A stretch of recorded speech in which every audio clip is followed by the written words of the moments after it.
Minasan konnichiwa. Today is Sunday, 23 November 2025. Maaga kaming gumising, maaga kaming aalis kasi pupunta kami ng Chiba. Nagpagasolina si Daddy and naglagay siya na hangin na tire. Papunta kami ng Chiba kasi holiday hanggang sa Monday ng Japan.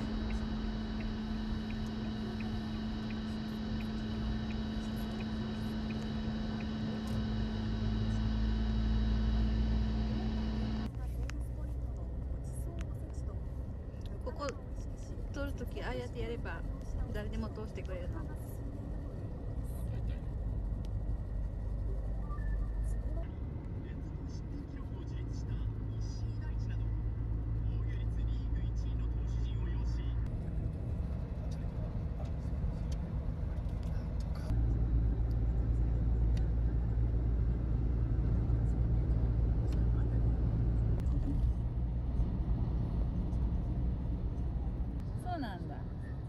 Yung way namin ngayon, nasa taas kami ng bridge, kaya medyo nasa baba yung view na yan. Ito, papunta na yan sa highway. Bridge pa rin to. Maaga kami talagang umalis kasi sabi ko nga kanina, holiday hanggang sa Monday. Kaya pag medyo na tinanghali na, napakadami ng sasakyan, buses, masyado nang matraffic. Kaya maaga talaga kaming umalis.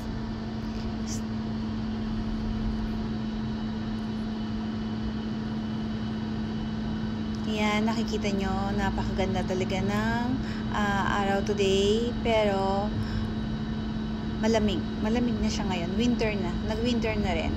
Kasi nung summer, super init talaga. Ang init-init. Anyways, papunta kami ng Chiba. Doon kami magsasa Chihaku. Samahan nyo kami. Yan, nakikita ninyo na parang tulay. Hindi yan parang tulay. Tulay talaga siya.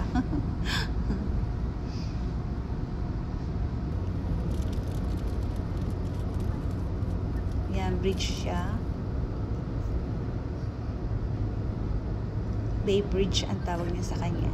Papunta na kami ngayon sa Chiba. Dadaan tayo sa Aqualine. Yung Aqualine na sinasabi, ano po yun? Underground siya sa ilalim ng dagat na tunnel. Doon kadadaan. Noon, hindi pa yan ginagawa. Pag pupunta ng Chiba, malayo pa yung iniikutan para makarating ka ng Chiba. Ngayon, dadaan ka dun sa tunnel na yon sa ilalim ng tubig ng dagat, and then pag akyat mo, paglabas mo, Chiba na siya. Sa ngayon po, andito pa lang tayo sa Yokohama.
Nakikita niyo yung mga bundok, medyo nag-iiba na yung kulay ng mga leaves kasi maglalagas na sila kasi fall na ngayon.